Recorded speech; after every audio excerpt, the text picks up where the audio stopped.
go ahead and call this meeting to order for the, August 15th of 2022, Fredericksburg Area Metropolitan Planning Organization. Everyone please rise for the Pledge of Allegiance. I pledge allegiance to the flag of the United States of America and to the republic for which it stands, one nation, under God, indivisible, with liberty and justice for all. Play ball. All right, Ms. Tuzel, would you please call the roll? Yes, I will. City of Fredericksburg, Mr. Jason Grant. Here. Mr. Matthew Kelly. Here. Tim Baruti. Mr. David Brown. Here. From Stafford County, Ms. Meg Baumke. Here. Ms. Monica Gary. Here. Ms. Crystal Banuch. Ms. Pamela Young. Mr. Daryl English. From Spotsylvania County, Mr. Tim McLaughlin. Here. Mr. Craig Yakubowski. Mr. David Ross. Mr. Kevin Marshall. Deborah Frazier. Ms. Lori Hayes. Representative from the Secretary of Transportation, Ms. Marcy Parker. Here. Ms. Michelle Stropshire. Here. And CRTC, Dr. Bob Schneider. Here. Mr. Joe Stainsby. Roll call has been conducted and a quorum is met. Thank you very much. At this time, we'll look for approval of the August 15th Policy Committee agenda. So moved. Second. Motion and second. Any discussion? Hearing none, all those in favor say aye. Aye. Any opposed? Motion carries. Next, we are up to the public hearing. Comments and questions from members of the public are welcome at this time. This item is related specifically to the TIP amendment. For the TIP amendment. The public hearing for the TIP amendment specifically. Is there anyone here who wishes to speak to this TIP amendment as stated in the agenda? I'm not going to read the whole thing. Anybody online? All right. Hearing none, we will close the public hearing. Oh. Okay. I do have some. Oh, you have, is there a letter? A written one. Yes. Oh, please. So there's two. So on the screen and in your packet that you received are public comments received from Rupert Farley about Resolution 2241. We just bullet pointed some of his comments. It's all of his comments, but made them a little specific. Last I heard on an exit 10 on I-95 in Virginia would have been near North Carolina. It also looks like all three of these overlap with same stretches of I-95. Is that correct? And how does Caroline County figure in? On the project line, where is Capitol Hill Route 4? On the scope of work line, what constitutes reconstruction? On the links line, why is it blank? How do you reconcile the route line saying 0395 with the street line saying I-95 exit 140? 140, sorry. On the construction line, why is the cost in A? For project 120322, in addition to having the same confusion just mentioned above, how do you explain the two references to I-95 exit 10, which does not exist in Virginia? Doesn't the stated northern terminus imply that VDOT will maintain or reconstruct miles of highways beyond the state line from the Potomac River to Route 4? After reviewing the I-95 Corridor Improvement Program document, I noticed I-395 is not included at all. As one would expect, the I-95 study ends at the Potomac River at Alexandria. Also, is there a typo in the project location map in the I-95 SIP document?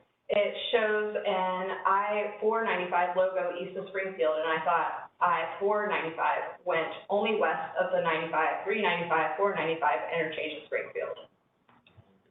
Those are from Rupert Farley, and then we received an excellent letter from Jane Lees, who was previously a member of CPAC and is a member of the disabled community. Good day to you. I will warn you that I have strong opinions about the value and use of commuter buses, especially for those whom are physically challenged. The reality of using them has a poor track record. When I was living and working in San Diego, I used buses to get to from work every day. It was not a smooth ride, whereas the trolley system was. Unfortunately, the trolley did not travel to where my job was located. I used it to connect with the bus transit. I called buses Band-Aids developed by well-meaning folks who never used them. In 1 month, the bus I used broke down on the freeway 3 times. As an Exist employee, I was inconvenienced and late to meetings and interviews I had scheduled, but most of the other riders were hourly employees. That meant they lost money as their pay was docked through no fault of their own. Many of them were line workers at production plants for missiles, space vehicles, communications technology, and other defense contractors whom had deadlines and production numbers to make or be penalized. Having workers on the line was very important for them, and they had a low tolerance for lateness and absent employees. The other issue was that the equipment for loading and unloading passengers with disabilities was often compromised. When the lifts didn't work or the leaning buses couldn't lean, those people were left behind. Plus, if the lift got stuck or the hydraulics failed and the bus could not return to its traveling position, everyone on the bus was inconvenienced. This happened far more than one would guess. Finally, buses use diesel fuel, which is dirtier than most. They are also subject to traffic congestion and the resulting delays. I realize that no public transit is without problems and issues, but the failure rate, barring accidents and road conditions, make it inherently unreliable. I think it behooves FAMPO and stakeholders to review the data on failure rates or number type of delays that occur when using this kind of transit. Spending money on contracts, buying expensive equipment, and all of the supporting expenses of subsidizing such a system seems super fluid when it could be used more efficiently towards financing a dedicated and expanded rail line for equipment we already have, the VRE. Busing riders to their station seems a better way and use of existing resources for now when a dedicated track is built, hopefully, so the VRE is not so limited in its scope of service as it is now. Having it sit in a rail yard most of the day is a huge waste of resources. My final suggestion is directly related to using the commuter buses, is that it should be made available on a priority basis to those who cannot drive or do not own vehicles. With the employment rate for disabled people twice that of regular folks, their need for transportation should take precedence. Those whom own cars have other options, which those whom are challenged often do not. Those who have service dogs will need priority seating as well. Buses are not generous with space, and most working dogs are large breeds. Safety regulations prevent them from laying in the aisles. Riders in wheelchairs also need special accommodations and equipment to secure them. Those with walkers need adequate storage. I'm sure the transportation managers are aware of these needs and how to handle them, but I want FAMPO members and stakeholders to have some awareness of just how much needs to be done in order to reasonably accommodate those who are challenged in this particular venture. Time.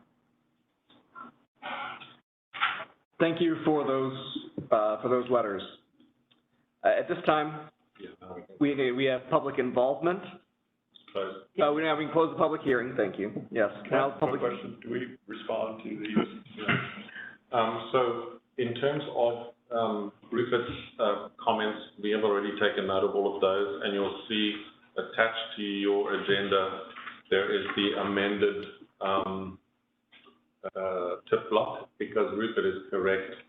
It is not exit 10, it is exit 110. So we've corresponded with DDOT and DRPT, and we've had them correct the block, and so the corrected one is now in your pack.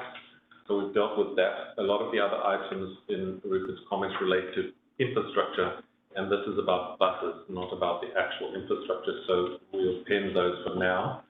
In terms of the disabled comments by our former CTAC member, we agree with most of them, but a lot of those relate to operational issues, and this tip amendment relates to the commissioning of a new service, a commuter bus service. So the operations-related questions we can refer to DRPT, who are letting this contract, and presumably Omniride, who presumably will operate this bus system, and I'm sure they would address the kneeling buses issues and the getting on and off the buses and all that kind of thing, which are operational issues, but not related to specifically the TIP amendment, which is just to get these projects into the TIP. The one comment that Jane Leeds made, saying that she thinks that the money should be spent on VRE rather than buses, I'll leave that to yourselves to, that's a policy matter, and you're the policy committee, so I won't comment on that. The main point of the question, not specific to this one, is just how do we, or do we respond when we get questions or something from the public? So we are staff, if the question is an administrative thing, we sometimes respond directly to the person for clarity reasons and so on. If it is a policy issue, then we as staff don't respond to it because it's up to you all to decide whether you as the policy committee would like to respond. And then from a policy perspective, you decide if you would like us to respond. I happily will send the response, but I don't want to put words in your mouth as to what the policy should be. Go ahead. I don't know if you want to chime in. Well, just as a point of clarity, I always respond to them and say, thank you for your comments. We've received them. We will send them to the correct people. So we always give an initial. Well, that's why I'm just making sure we're saying. We always acknowledge. Even on a policy issue, sometimes it's nice to say, this is a policy issue. We encourage you to come down and talk to the policy board. It's something to. Yeah, I was just more curious on how we respond to these. So we do acknowledge everyone that comes in and say, thank you for your communication. We will read them out for you. Then if they're listening in, they can hear us read out their comments as well. On the technical side, we fix any errors we see that they pointed out, but on the policy side, as staff, we don't make decisions about policy. We were just referring to you.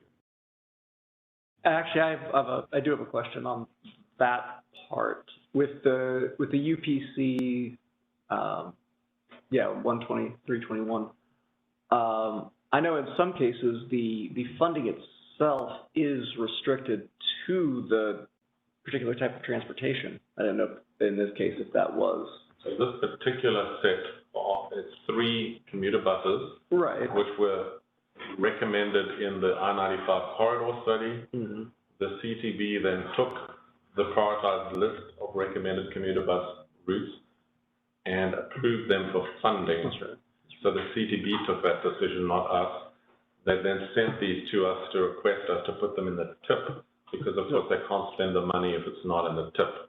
So our role at the moment is to either agree to put them in our TIP or to write back to the CTB and say, thanks, but no thanks, we don't want your commuter buses. But they were in the I-95 study, which happened here. Yeah. So just before my time. 3 buses that belong the buses are funded by the CTB.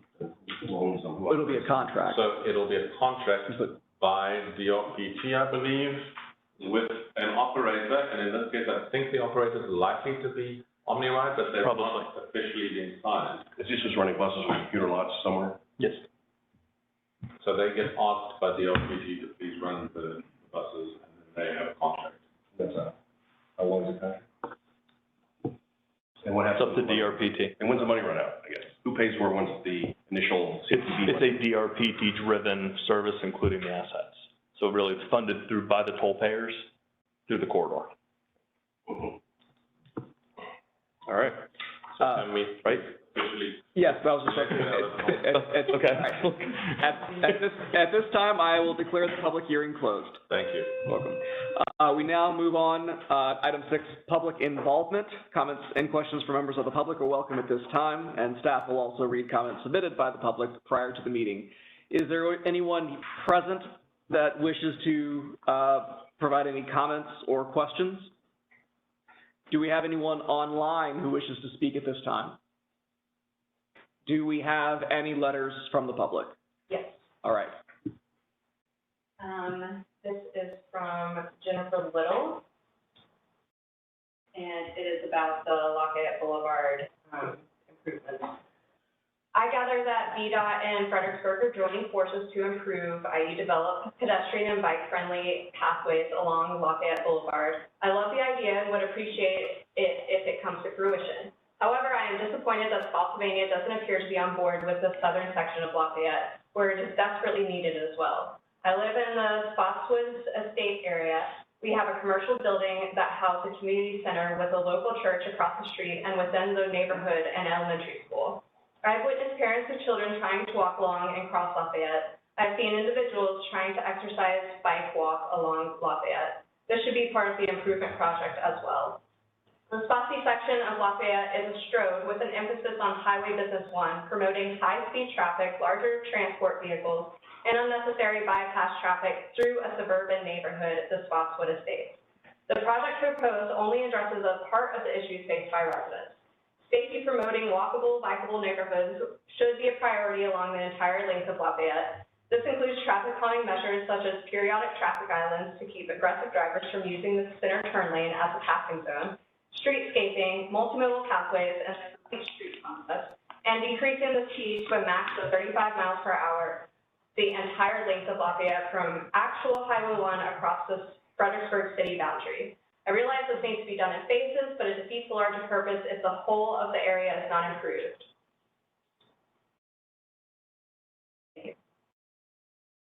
That's a planner, just scroll down. Yeah. Yes. Okay, thank you. All right. Any other letters from the public? There's another one from Jane. It was included in your packet. Okay, great. All right. At this time, we will move on to the consent agenda. Move the consent agenda submitted. Second. We have a motion and a second. Any discussion? All those in favor say aye. Aye. Any opposed? Chair votes aye, motion carries. Moving on to the administrator report, Mr. Ellis. Thank you, Chairman. Only 7 slides for you tonight. I know how you like my very long presentation. This one will be quite quick. Some exciting news tonight. This evening is probably going to be one of the shorter FAMPO meetings. However, I warn you that the September meeting is going to probably be somewhat longer because there are a number of things coming to that meeting, which I'll point out in a minute. Next slide. Okay, we're going to look at the FAMPO travel demand model, an update on the studies, a freight summit update. Travel demand model, FAMPO staff has collected a lot of the data that is needed from your jurisdictions and our own records to update the model. We sent those across to VDOT. Becky's done a lot of that work, thank you. We do not keep data on slugging. Do you all know what slugging is? Where people share cars to pool. So GW Ride Connect, who we support, kindly put together some staff from this office and some volunteers to go out and do a count of people. Coley was one of those who got up at 4 a.m. to go and count people who pick others up in their cars and those who go to get picked up, and they got us some new numbers. The last time that was done, as far as we can discern, happened before 2015. And the travel demand model for our area was last updated in 2015 using that data. So this is the first time anybody's done a count that we are aware of. Obviously, this is not a typical year because of COVID and the changing travel patterns, so it's going to make the data look a little funny, but we'll deal with that when it comes. We've delayed reporting the transit data for VRE, OmniRide, Fred, and the others because we want to wait for a full calendar year 2022 data before we report those. Again, we need to take an approach, kind of a policy decision on how do we deal with that, because you've got to calibrate the model based on a point in time. So which point in time is going to be average for what we're experiencing? That's very difficult to do, so we're waiting until January. We'll have then a full set of 2022 data, and we can then decide how to deal with that. The last typical year we had was 2019, before COVID hit. So that does present problematic data. And you'll remember, VDOT made some comments about one of the roadways we're studying in the East-West study because you wondered why it is looking like it's going to be congested.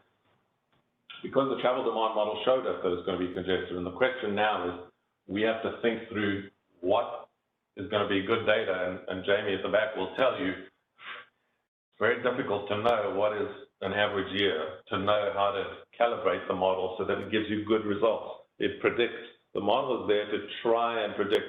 A model is there to try to be a crystal ball with its imperfections, with the limitations that we have. Number of roadway upgrades are not in the model currently. So that may explain part of the answer as to why your concerns are not addressed, because not all of those upgrades that have happened since 2015 currently are in the model. So the model gets more and more inaccurate as time goes on if you don't do these updates. The updates will now happen every 5 years instead of every 7 years. So we're working behind the scenes on getting that done for you all. Next one. Studies. As I said, next month's meeting is going to be quite a busy one. The phase 1 report will be ready. That was done by FAMPO staff. Phase 2, the transit report from VHB, our consultant, will be ready for you to view. Phase to roadway, I shouldn't say study, that should say, well, yes, the roadway study is in process, and that will come to you in November. So there are some timelines, 2 in September, and then the roadways 1 in November. And remember, they're studying 13 or 14 different roadways to see where the congestion is going to be between now and 2050. And the engineering work on phase 2 will be done only when you've decided that you're happy with the list of projects that we're going to engineer, right? We're not going to engineer all the projects, only the ones where you agree that there's a need, where the data shows there's a need, and where we have a potential solution. That then goes into the engineering phase. The BCR Trail Bridge and Tunnel Study, as we're calling it, we've done the site visits and the investigation. Michael Baker is going to make a presentation to the TAC and to the Policy Committee in September on their initial findings. This is the problem. We've gone out and inspected. We've looked at possible solutions. We looked at ballpark costs. These are the options. You can do a tunnel or a bridge or a culvert or this or that. Here's what it costs. Here's what the engineering problems will be. Here's what it will take. And then you all need to come to some give guidance to Michael Baker as to which of those you want them to take to the next phase, which is to start doing engineering work and design work, because we're not going to engineer and design solutions that we're not ever going to implement. It would just be a waste of the taxpayers' money. So that meeting is going to be a very important meeting in September for you to make those, give that guidance to the consultants. And then the engineering work will also be done on that once you've given your input as a policy committee. Next slide. The Freight Summit, I was anticipating reporting to you tonight that we have to postpone it and stop it because we weren't getting any response from VDOT Central Office. We weren't getting any response from Federal Highways. The reason seemed to be to do with the fact that this is regarded as a conference and not a study. And that raised all sorts of questions at VDOT head office. Thankfully, Susan emailed me this afternoon from VDOT to say she called them at Federal Highways and they quickly approved it. So it is now approved. We can commence.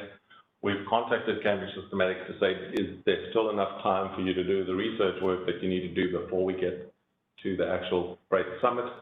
Hopefully they'll give me an answer tomorrow. We'll issue a notice to proceed, and then we're still currently, we're still aiming at the 29th of September for the Freight Summit. Next slide. The STIP update. I know we use a lot of acronyms and terms here, so I've just put this in here. The STIP is a 6-year improvement program that's essentially applying the funding to projects. Like, what are we going to fund?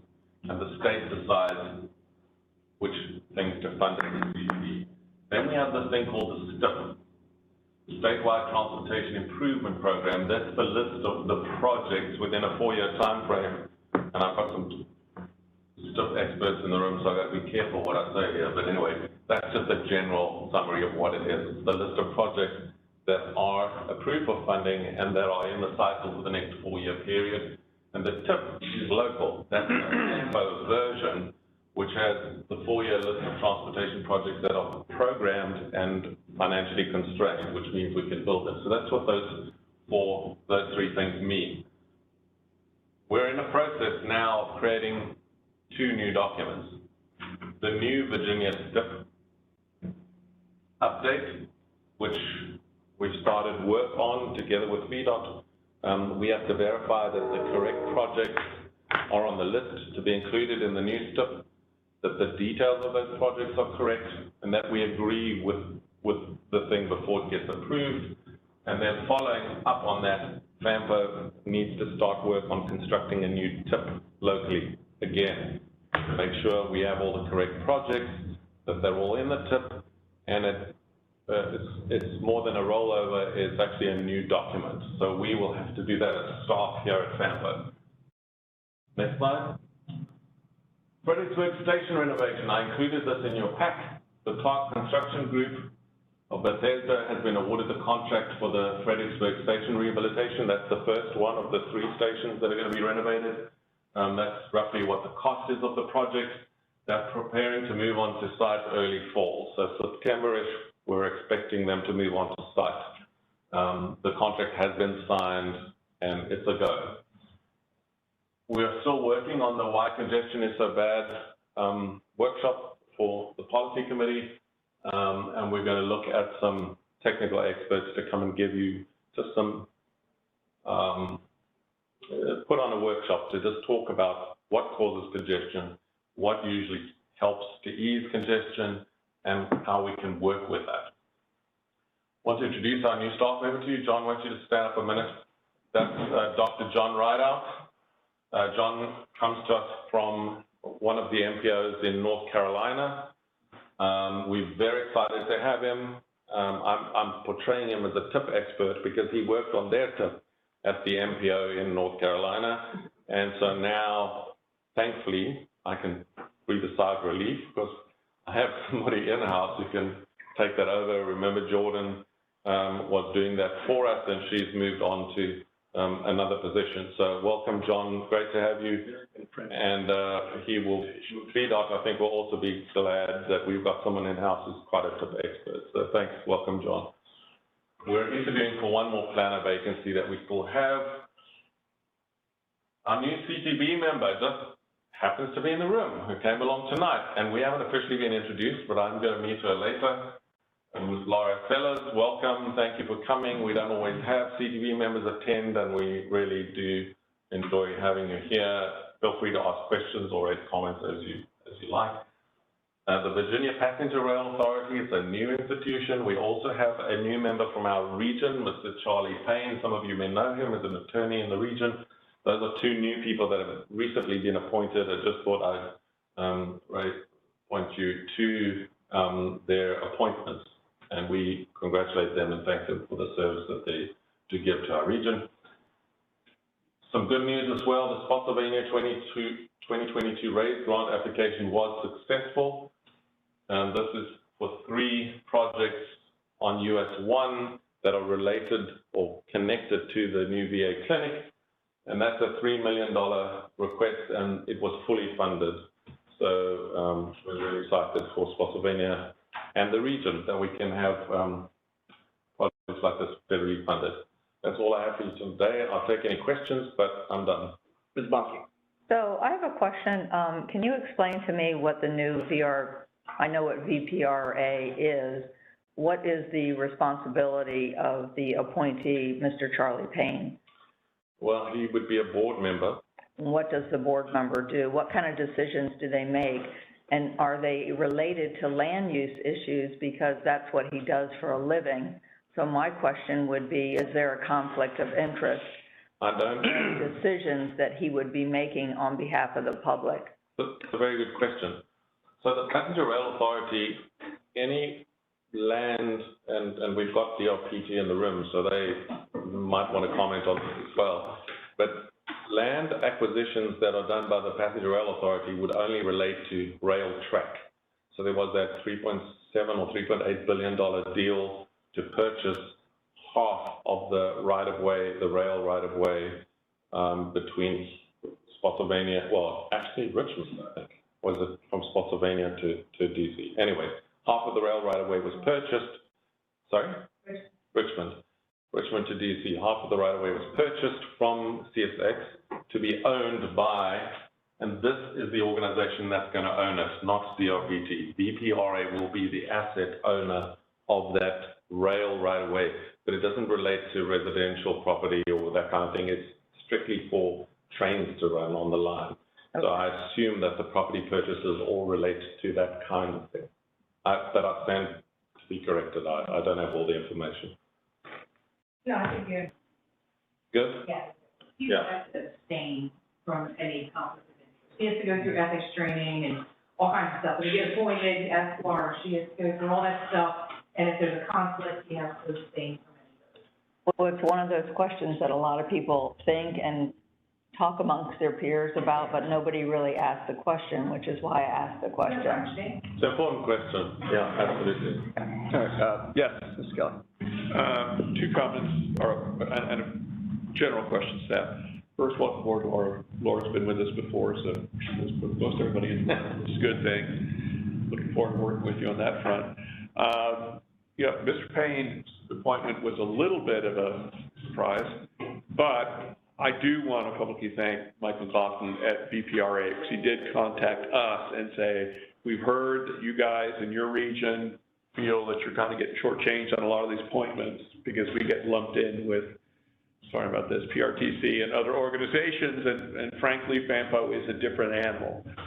And they kind of heard that, and they reached out and said, you know, give us some names and some people in your region so we can appoint someone to the board that will represent the interests of the region. So I want to thank him for that. And we've also done the same thing, and I know Meg's been involved in this, is trying to get VRE to realize that we are kind of a different animal, and hopefully that's going to result in some leadership changes as VRE goes forward. But I want to thank that. The last question I've got kind of goes back to the first question I asked you. And I've had this conversation a little bit, and now things are winding down for me. I'm kind of curious about this. Years ago, we tried to do with the Freelance Star a story, because everybody's giving these questions, and frankly, transportation is the most confusing Byzantine thing that you've ever come across in your entire life. And we thought it would be really neat if we took a small project, hypothetical project, and did a series of stories and said, this is how a project works. This is how the funding comes, this is how it's designed, this is how it's done, blah, blah, blah. So the public could get a general idea. We sent it into the Freelance Star, nothing, and it came back with, too complicated, we're not going to run it. When we do public hearings, and this is kind of why I asked the question, a lot of times when people read stuff in the paper, it's like this. And is there anything we do, or are we doing, I don't want to say we're not doing something, that to make some of this a little bit more understandable for a few levels lower than, I mean, we can sit here all day at this table and probably talk about this. I can tell you there's things on this sheet that I would have a problem with, and I've been on here a long time. Is there a need to maybe do a little bit better job of making this more understandable to the public on some of this? And is there any thoughts on how we could possibly do that? I've got some suggestions. The first one is that this lovely person right next to me has a full-time job to try and communicate what we do to the public and get feedback from the public to us on what they think we're doing and whether they think we're doing a good job. So Coley, that's her full-time job plus the Title VI work, which we have to do in terms of record keeping and making sure we're inclusive and all that kind of thing. But we have somebody who does that through a range of methods. On, when was it, Saturday? Coley was at the fair in Spotsylvania Farmers Market with a table, with a whiteboard, asked the public some questions about transportation, gave information, handouts. And I'm going to be contacting Stephen probably tomorrow, because we would like to purchase some swag, some FAMPO branded stuff, which we can hand out at those kind of tables. So we're doing that kind of thing. Also, second thing, which I haven't done for a while, but which I have done before at FAMPO, is to write op-eds in the newspaper, because I can take one thing at a time, one idea, one project, one item, and just write, and they tend to publish those op-eds where it just talks about, I did one, you'll remember, not everyone agreed, but I did one on transit-oriented development and whether we need that in the city, in Spotsylvania and Stafford. So I could follow up with a couple more of those where you just take one issue at a time and you explain to the public what one issue is all about. It's very difficult to, I understand that the Freelance Star's comment, it's difficult to explain a whole lot of new things to the public in one article. It's too much. You've got to try and take one issue and say, this is how we prioritize roads, one issue, and you only do that issue. So we could do more of that kind of thing. And, you know, we speak sometimes at meetings when we get invited. The things like that we can do. Happy to do more. One of the things that Carrie would like to do, she's not here this evening, she's got COVID and she's on sick leave, but one of the things that Carrie has said she would like to do is do a short, I don't know what you call it, but a boiled down version of the LRTP in like 10 pages, where it's not this 700 and how many page document, but it's a 10-pager with nice graphics and whatever, which we can print and hand out at events, make available to the public online on our website, so we can do that kind of thing. But we're open to other suggestions. I want to say that we've done, in the last year or two, we've done a great job in really stepping up what we're doing. It's just, you know, when I look at this and when we're asking people, this is kind of the day-to-day work, but when we're doing a public hearing and we have this kind of stuff, you know, for most of the general public, same thing with our planning department. The stuff we put out there for a planning public hearing is basically unreadable to the general public. And one, I guess the question is, am I off base in saying this? Because again, we've done great things recently and really reaching out to the public. And I just sometimes when I look at this, kind of go, you know, are we not getting responses because people look at this and kind of go, I don't know what this means? Or perhaps what we could do is have a 1 or 2 sentence explanation when we do a public comment period ahead of all of that verbiage, so that it just says, this relates to commuter buses between these locations. Plain English, there are no techno speak, there's no UPC 357-999. It's just, this is about a commuter bus if you wish to have your comment. But I mean, someone like Jane Leeds wrote lots of detailed comments about commuter buses. So I think some people do understand and respond, but I get your point. Well, to the point of the letter that was written, going through my head as she's going down it, some of it we have some impact on it, a lot of it we don't, and it's very easy to say certain things and not really understand what goes into some of this.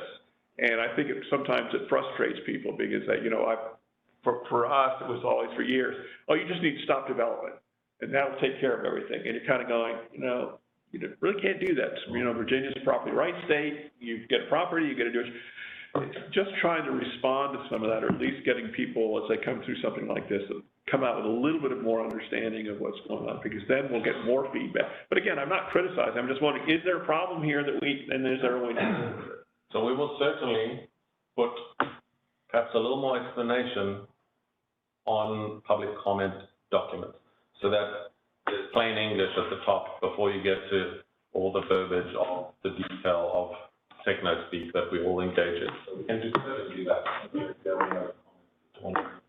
But I mean, you've been doing a good job. I agree with you, and it's one of the main things that I think about every day. So I had a great time on Saturday. We talked to lots of people about congestion. When I just saw this workshop is in the books, I'm like, oh, I can tell all those people I spoke with on Saturday, you know, to come to this workshop if they want to learn too, if it's open to the public. But yes, we can talk later. All right. You know where I am every morning, so. Okay. All right. Well, thank you so much. And also just, Ms. Sellers, on behalf of the board, welcome and congratulations to your. All right. Are you sure you don't need to go right back up for our action and discussion items? All right, I'll have to Safe streets for all. I'm in the hot seat tonight. Okay, so this grant opportunity, just to give you the, let me go through the slides. Next slide. Multiple road safety grants or travel safety grants are available under the Infrastructure and Jobs Act. The Safe Streets for All is one of those grants. It's an effective strategy to improve local road safety for all road users and support the goals of the state's overall strategic highway safety plan. Project funding requires us to have an approved action plan in place, right? And the grants that are available through SS4A, the Safe Streets for All, that's what it stands for, under that grant, the project money is available if you've got the action plan, but in order to do that, you can get a grant to produce an action plan, which is what the TAC has asked us to do. VDOT can assist us with critical portions of the action plan development. They have a $30,000 grant, not the local VDOT, but the folks at VDOT that deal with safety, and they're developing a kind of a highway safety plan already for which that grant applies. They're looking at crash data analysis, high injury areas, and also some demographic data which they are analyzing for us. And they're going to produce a report for us. To do the full safety plan, we need these 9 things. So the work that VDOT, I'm sorry that it's so complicated, but the work that VDOT is doing already without our needing to do anything or pay any money, takes care of these orange block portions of this safety plan. So VDOT is already giving us number 3 and 5 free, gratis, and for nothing. And provided we just work with them, they will produce that for us.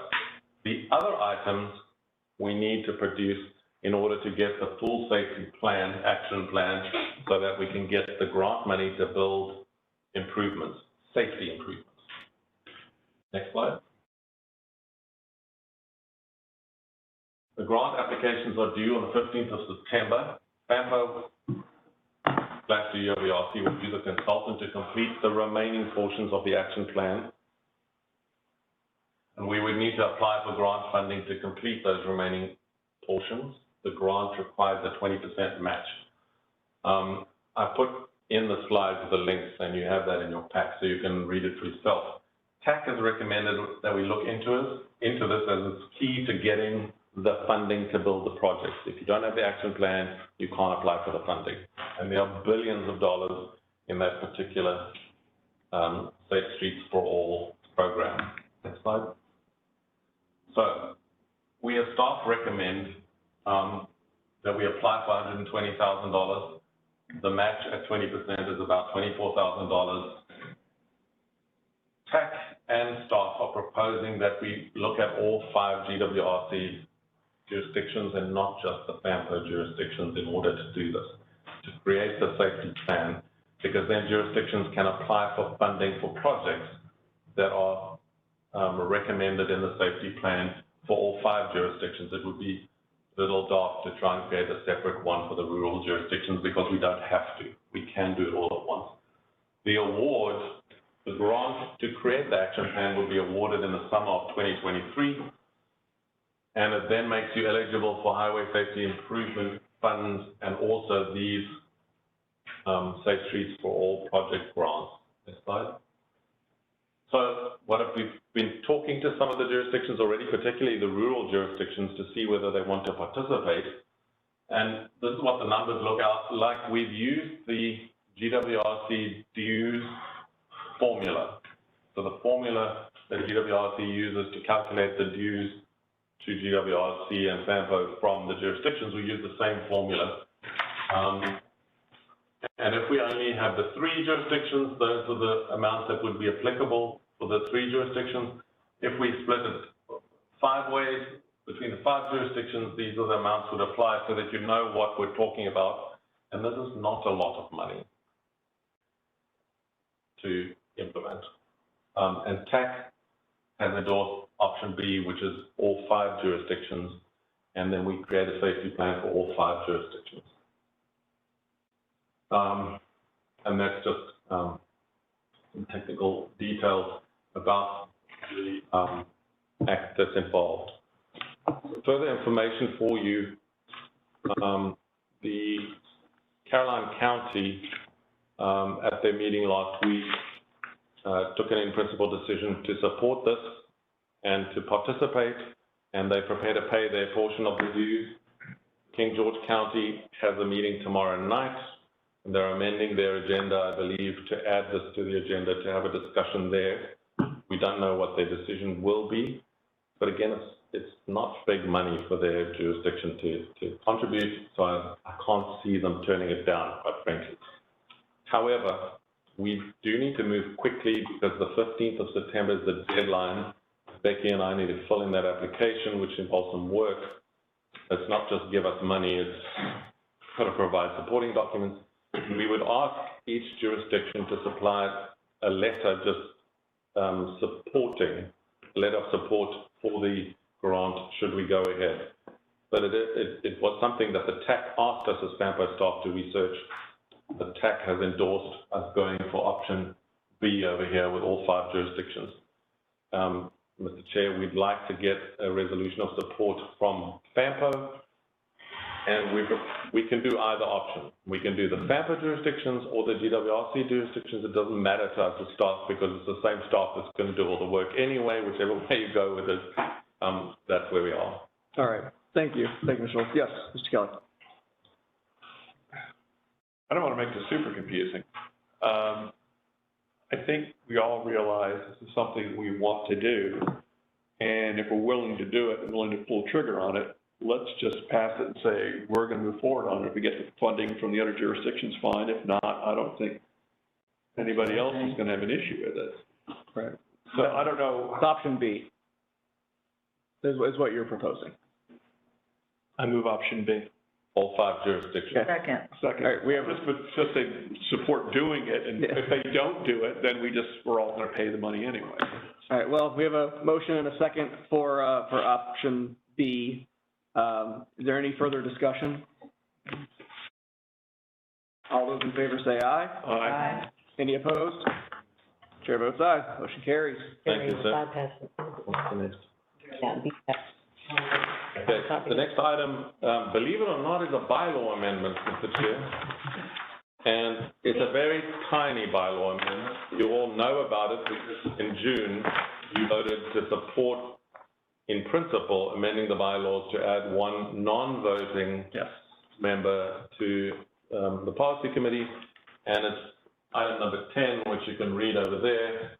Bicycle Pedestrian Committee would get a non-voting member on the policy committee, the same way as the CTAC, and Hank Schottenberg is your representative from the CTAC on this body as also a non-voting member. So it merely requires adding that 1 line to achieve what you agreed in principle in your June meeting. So moved. Second. Motion and a second. Any discussion? All those in favor say aye. Aye. Any opposed? Chair votes aye. Motion carries. Thank you. Would you believe the FAMPO Policy Committee can amend their bylaws without a fight? Don't stop. Unbelievable. All right, moving on to the tip. Mike Golden. Becky, do you want to talk to this? Yes, I will. You have some information about the Transportation Improvement Program. The first one, I'll give a brief, a few points about the rollover process. At this point in the development process, the working STIP scenario is placed in a lockdown status. This lockdown period is necessary to allow for planned obligation data to be prepared based on static project data, allowing all planning partners time to incorporate public participation efforts, rural cooperation efforts, and development and production of draft and final STIP documents. Once a new STIP is approved by FHWA and FTA, STIP actions processed during the lockdown period may need to be rolled over into the new STIP using the rollover amendment process agreed to by VDOT and FHWA. Rollover amendments are used to update a newly approved STIP based on the most recent amendments or administrative modifications that took place during the lockdown period. Once the rollover amendments have been noted by FHWA, MPOs will be expected to update their TIPs in a timely manner so that the TIP and the STIP remain in sync in accordance with federal regulations. And that concludes that item, Mr. Chair. All right, thank you.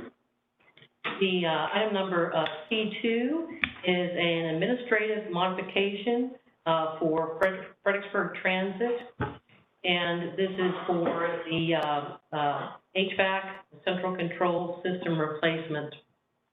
Item number 3 is also a FRED administrative modification to update the funding allocations for 3 projects. Number 4 is an administrative modification also by Fred Transit to update the funding allocations for replacement rolling stock.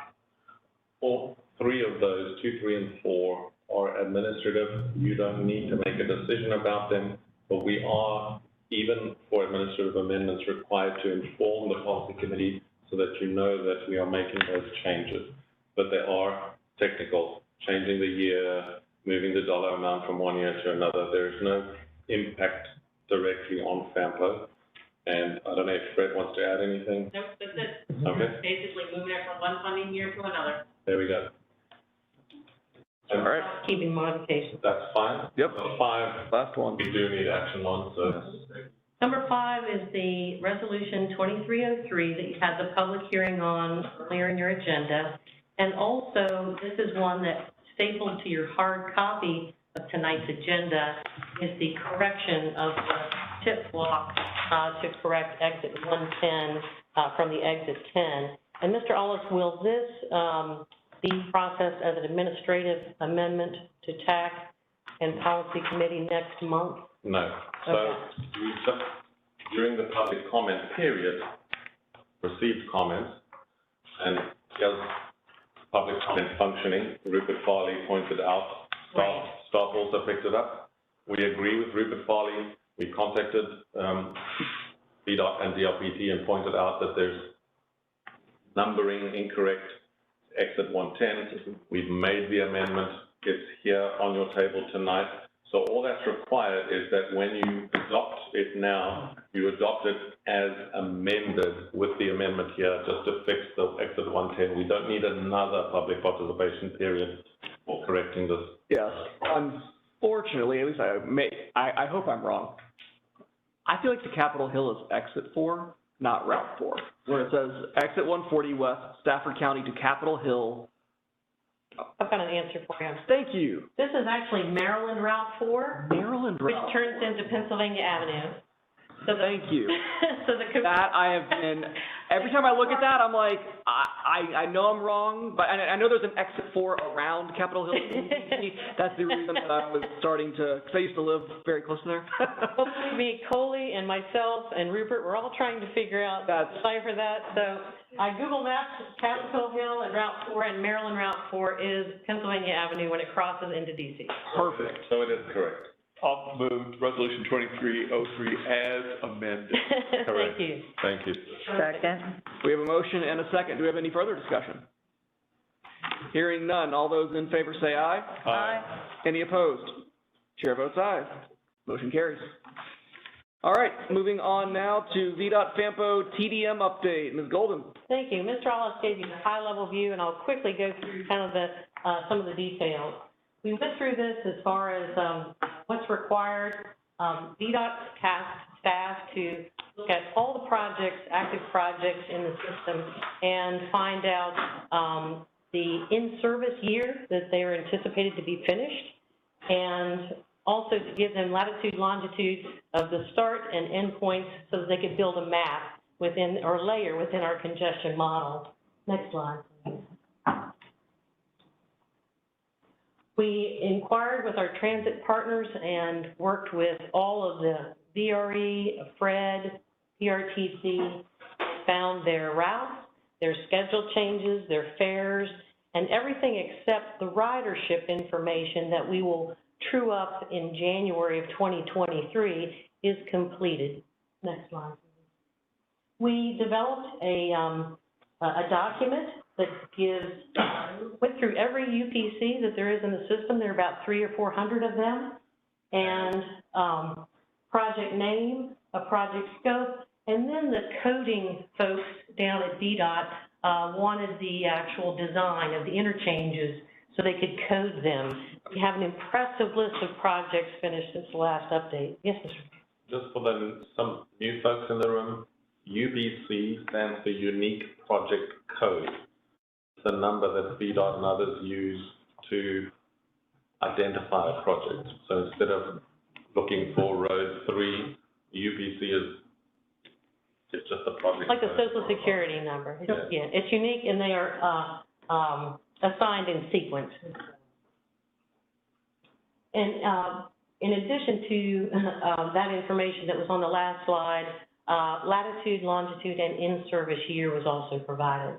We then wanted to true up the latitude and longitude. You always want to make sure that you didn't get them mixed up and maybe ended up in Antarctica. So this is just an image of the Google Map free that staff used to make sure that it made sense. What's nice is in the Google Map, the information comes up as well, and you can create a shape file with that for future use. And I think John Ryder will be using a lot of this UBC information as we update the tip. Next slide. I think we're near the end.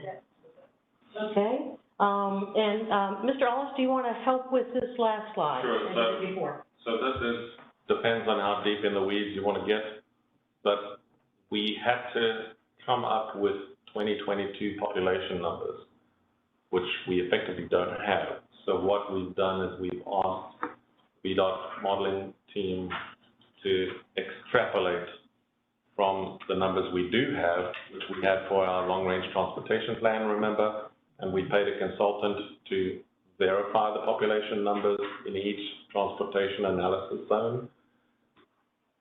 Lots of words there, but basically to check that the population numbers in the model are correct. So we already paid them to do that for the LRTP. So they've taken those numbers and extrapolated to the year 2022 so that they can get 2022 population numbers for the model.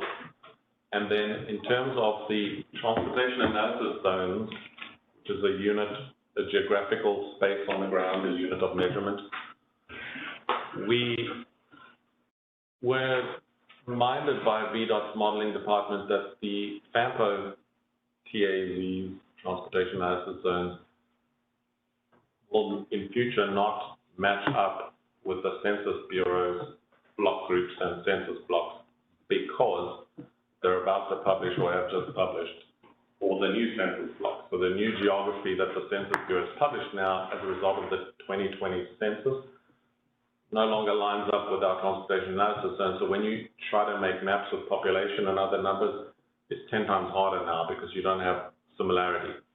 So to fix that, VDOT is paying a consultant to do this work for them to update the model. So they've added to the consultant's scope my request, and you can slap me down now if you disagree, to create new transportation analysis zones for FAMPO that match or at least closely resemble the census block and census block groups of the Census Bureau's 2020 census architecture. If those two match, you can quickly make maps. It's much easier, much more useful for us going forward. So they have asked their consultant to do that. They'll present them to us, so our TAC will then look at them to see if they're happy with them. But it will then be easy to download census data from the 2020 census and make maps. It's a small change. I can go further down the rabbit hole, but I'm sure you've heard enough. Well, I do have one question for you. Did we ever look at Weldon Cooper Center and if they had any of that information? So they do provide data, but we need to create the architecture to put the data in. Okay, I didn't know if they would have that as well. I didn't know to what extent they provide. They won't create transportation analysis zones for a jurisdiction like ours. Okay. But they will provide data that we can put into those transportation analysis zones to make things like maps. So we do consult them. You'll remember when we did the LRTP, we looked at Weldon Cooper figures in that process, so we do consult the numbers that they produce. But that specific item is about the framework that you pour the numbers into to make the maps. Anyway, that's lots of verbiage, but this is what we're doing behind the scenes when you're not here. All right. Any other questions? It will make our model more accurate because it's starting to get a bit rough around the edges. For example, just one example is the Spotsylvania train station was built after the model was last updated in 2015. So they've had to now like tack it on. It's not embedded in the model, it's tacked on as an afterthought. We're now incorporating your train station as a fully fledged part of the model so that we get better outcomes.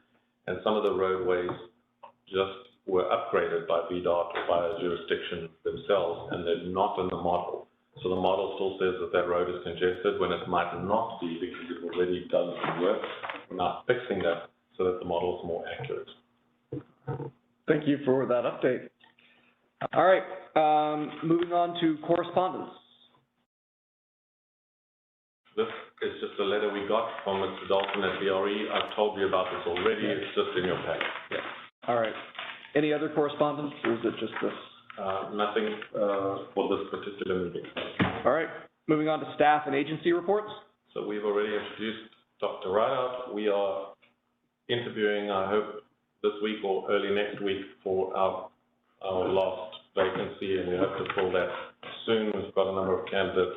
We'll see how they do in the interviews, and I'll let you know. All right. Thank you. All right.